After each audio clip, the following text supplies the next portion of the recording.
Hello students, आपका मेरे channel smart study में स्वागत है। स्टूडेंट्स, आज हम शिक्षा निदेशालय की तरफ से दी जाने वाली वर्कशीट नंबर 24 करेंगे, जो कि क्लास 8 की है और विषय है सामाजिक विज्ञान। ये वर्कशीट 21 दिसंबर 2020 की है। तो आइए शुरू करते हैं आज की वर्कशीट शुरू करने से पहले प्लीज़ मेरे चैनल को सब्सक्राइब कर दीजिए। तो आइए देखते हैं आज की वर्कशीट सामाजिक और राजनीतिक जीवन पाठ 7 हास्याकरण की समझ पार्ट 1। तो आइए देखते हैं आज की वर्कशीट हास्याकरण। जब कोई व्यक्ति, समूह या समुदाय के लोग समाज के अन्य लोगों से अपने आप को कमतर समझते हैं और समाज से बेदखली का एहसास महसूस करते हैं, तब ऐसी अवस्था को हास्याकरण की अवस्था कहते हैं। तो देखो क्या कहा गया बेटा, हास्याकरण जब कोई व्यक्ति, समूह है या पूरा समुदाय अपने आप को समाज से कम समझने लग जाते हैं, जो बाकी का समाज है उससे अपने आप को कम समझने लग जाते हैं और एक बेदखली सा महसूस करते हैं, उन्हें लगता है कि उन्हें समाज से बेदखल कर दिया गया है, तो इस अवस्था को हम हास्याकरण कहते हैं। ऐसा व्यक्ति या समूह सामाजिक चीज़ों को केंद्र में नहीं रहता है। तो जो ऐसा व्यक्ति है वो सामाजिक केंद्र में नहीं रहता है, अपने आप को समाज के साथ रहने लायक नहीं समझता है, उसे ऐसा लगता है कि वो समाज के साथ रहने के लायक नहीं है। वह एहसास करता है कि उनका व्यवहार अन्य लोगों के साथ सही नहीं है, उसे लगता है कि जो उसका व्यवहार है उसका अन्य लोगों के साथ उसका व्यवहार सही नहीं है और जो लोग उसके आसपास हैं वो उसे पसंद नहीं करते हैं। तो देखो इस तरह से मन में भावना आने लग जाती है। जब कोई समुदाय अपने आप को दूसरे लोगों से कम समझने लग जाता है तो उसे लगता है कि बाकी लोग उसे पसंद नहीं कर रहे हैं, उसका व्यवहार अच्छा नहीं है या वो इस समाज में रहने लायक नहीं है, तब उसके मन में ऐसी भावना आने लगती है। उस भावना को हम क्या कहते हैं, हास्याकरण।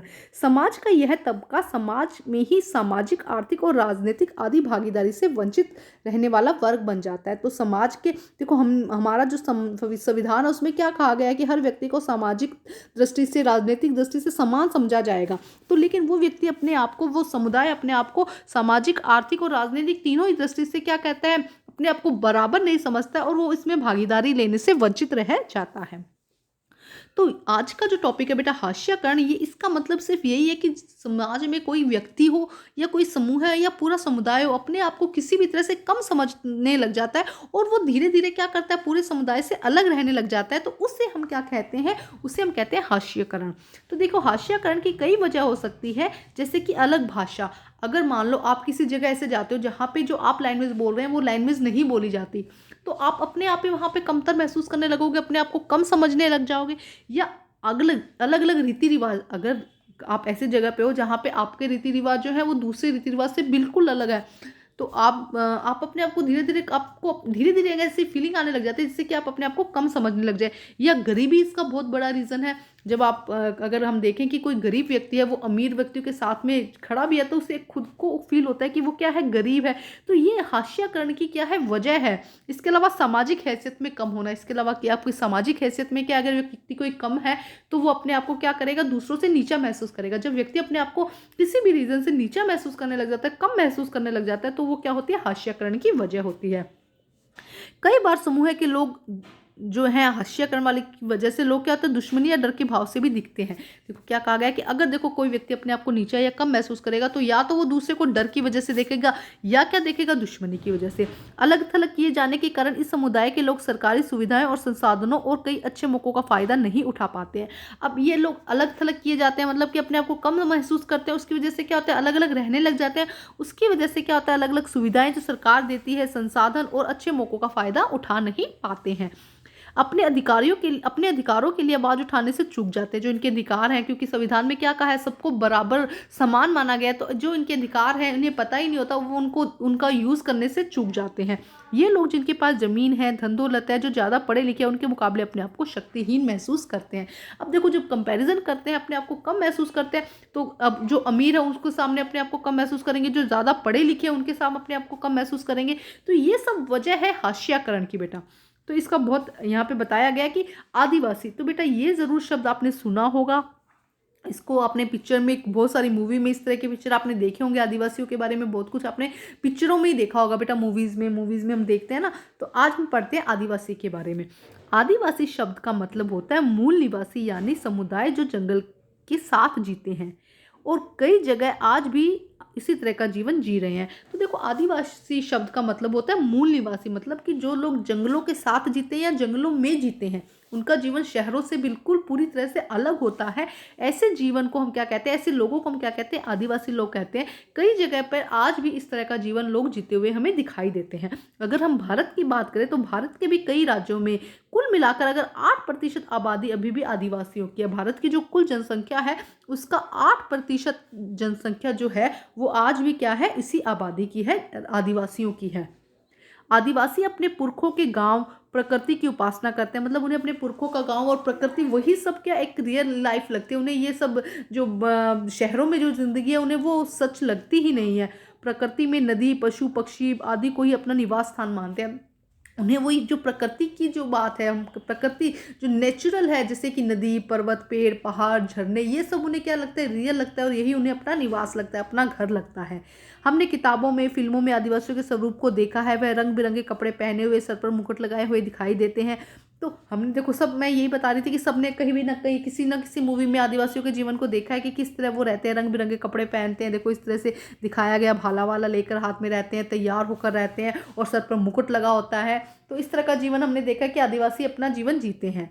आदिवासियों के लिए ये धारणा बनी हुई है कि वे आगे नहीं बढ़ना चाहते हैं, बदलाव या नए विचारों से दूर रहना चाहते हैं। तो आदिवासियों के लिए ये धारणा बनी हुई है कि भाई वो आगे नहीं बढ़ना चाहते, उन्हें उसी तरह का जो जीवन वो जी रहे हैं वही जीवन उन्हें पसंद है और वही विचार वो रखते हैं, नए विचारों से वो दूर रहना चाहते हैं। उनका जीवन पुराने किस्म का और पिछड़ा हुआ है और ऐसा माना जाता है कि उनका जो जीवन है वो पुराने किस्म का और पिछड़ा हुआ है। एक्चुअली अगर देखा जाए तो वो जंगलों में रहते हैं, उन नई नई जितनी सुविधाएं आई है वो उन सुविधाओं का यूज़ नहीं कर रहे, तो एक तरह से उनका जीवन क्या है, पिछड़ा हुआ है। तो ऐसा माना जाता है कि वो उसी तरह के जीवन में रहना खुश, उन्हें अच्छा लगता है, वो उसी तरह के जीवन में खुश हैं। आदिवासियों को आज हाशियाई और शक्तिहीन समुदाय के रूप में देखा जाता है। तो देखो क्यों, क्योंकि ये पूरी तरह समाज से क्या है, अलग है और इन शक्तिहीन समुदाय के रूप में इनको देखा जाता है। अपनी ज़मीनों से दूर हो जाने के कारण गांव छोड़कर शहरों और कस्बों के उद्योग धंधों और निर्माण कार्यों के कारण कम कीमत पर काम करते हैं। अभी देखो ये क्या करते हैं आदिवासी, अब इनकी ज़मीनों से दूर होने के कारण ये क्या करते हैं, शहरों में बस भी गए हैं तो वहाँ पे उद्योग धंधों में काम कर भी रहे हैं, तो क्या करते हैं, निर्माण कार्यों में जो इनको कम कीमत पर, कम पैसे देकर इनको काम पर लगा लिया जाता है, जिसकी वजह से क्या हो रहा है, ये और गरीबी और लालच के काम में फंसते जा रहे हैं। मतलब देखो, बहुत सारे आदिवासियों को ले आए शहरों में और कम उनकी जो मजदूरी है, लागत जो उनको दी जा रही है वो बहुत कम दी जा रही है, जिससे कि क्या होता है, वो और गरीब और लाचार होते हुए अपने उस जाल में फंसते चले जा रहे हैं। तो आसान है आज की वर्कशीट। अब हम करते हैं इसकी क्वेश्चन आंसर। तो देखते हैं क्वेश्चन नंबर 1 क्या है, हाशियाकरण किसे कहते हैं। तो बहुत अच्छे से आपकी वर्कशीट में दिया गया है बेटा, देखो यहाँ पे दिया गया है फर्स्ट का आंसर, हाशियाकरण जब कोई व्यक्ति, समूह, समुदाय के लोग समाज के अन्य लोगों से अपने आप को कम समझते हैं या बेदखली का एहसास करते हैं कि उन्हें बेदखल कर दिया गया, तो ऐसी अवस्था को हम हाशियाकरण अवस्था कहते हैं। तो ये है आंसर नंबर 1। अब हम करते हैं क्वेश्चन नंबर 2। देखिए बेटा, क्वेश्चन नंबर 2 क्या दिया गया है, हाशियाई लोग समाज से अलग थलग क्यों रहते हैं।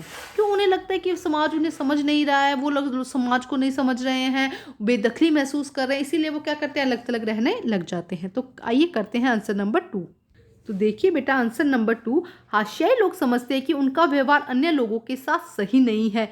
ये लोग अपने आप को समाज में रहने लायक नहीं समझते हैं या लोग उनको पसंद नहीं करते हैं, वो ऐसा समझते हैं कि लोग उन्हें पसंद नहीं करते हैं, इसीलिए वह लोग समाज से अलग थलग रहते हैं। तो क्या हो जाएगा बेटा, उनका व्यवहार अन्य लोगों के साथ सही नहीं, उन्हें वो लोग समझते हैं कि उनका, वो खुद समझते हैं, ऐसा एक्चुअल में हो ना हो वो नहीं पता, लेकिन ये लोग समझते हैं कि उनका व्यवहार अन्य लोगों के साथ सही नहीं है, ये लोग अपने आप को समाज में रहने लायक नहीं समझते हैं और ये लोग लगते हैं कि जो लोग हैं उनको पसंद नहीं करते हैं, इसीलिए ये वह समाज से अलग थलग रहते हैं। अब हम करते हैं प्रश्न नंबर 3। तो देखिए बेटा, प्रश्न नंबर 3 क्या है, आदिवासी लोग कौन होते हैं। तो अभी बहुत अच्छे से हम समझे कि आदिवासी लोग कौन से होते हैं। आदिवासी शब्द का मतलब होता है मूल निवासी, यानी वह समुदाय जो जंगलों के साथ जीते हैं। तो इसे हम क्या कहते हैं, ऐसा जीवन जो ऐसे लोग जो जंगलों के साथ जीते हैं या जंगलों में जीते हैं, हम जंगलों के साथ की जगह जंगलों में जीते हैं, उन्हें हम आदिवासी कहते हैं। तो ये हो जाएगा आपका आंसर नंबर 3। आदिवासी शब्द का अर्थ है मूल निवासी, यानी ऐसा समुदाय जो जंगलों के साथ जीते हैं और जंगलों में जीते हैं, तो उन्हें हम क्या कहते हैं, आदिवासी। अब हम करते हैं प्रश्न नंबर 4। तो देखिए प्रश्न नंबर 4 क्या है बेटा, आदिवासी ने शहरों में रहना शुरू क्यों कर दिया? आदिवासी जो लोग थे, अब देखो उन्होंने शहरों में रहना क्यों शुरू कर दिया? क्योंकि अब धीरे धीरे लोगों को जानकारी हो रही है कि सरकार बहुत सारी सुविधाएं दे रही है, तो उन्हें इन सब सुविधाओं से वंचित है, तो इसीलिए इनकी इच्छा हो रही है कि भाई हमें भी वो संसाधन सुविधाएं मिले, इसीलिए उन्होंने भी क्या कर दिया, शहरों की तरफ मूव करना शुरू कर दिया। तो आइए करते हैं आंसर नंबर 4। तो देखिए बेटा आंसर नंबर 4, आदिवासी लोगों ने सरकारी सुविधाएं, संसाधनों व कई अच्छे मौकों का फायदा उठाने की इच्छा से शहरों में रहना शुरू कर दिया है। देखो क्यों कर दिया? क्योंकि उन्हें पता है सरकारी सुविधाएं, बहुत सारी सरकार सुविधाएं देती है, अच्छे मौके देती है, संसाधन देती है, तो इनकी इच्छा हुई कि हम भी क्यों ना इनको यूज़ करें, इसीलिए उन्होंने शहरों में रहना शुरू कर दिया है।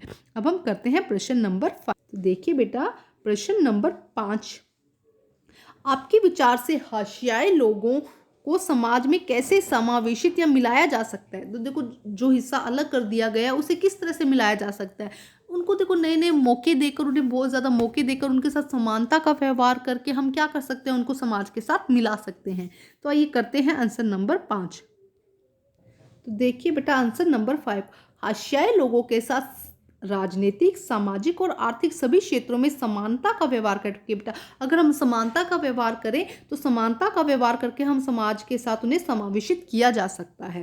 तो इसके अलावा देखो बेटा और भी हो सकता है, उन्हें नई नई अपॉर्चुनिटी देकर, नए नए तरीके देकर, सुविधाएं देकर, संसाधन देकर हम उन्हें क्या कर सकते हैं, समाज के साथ समावेशित कर सकते हैं। तो आप ये भी इसमें ऐड कर सकते हैं।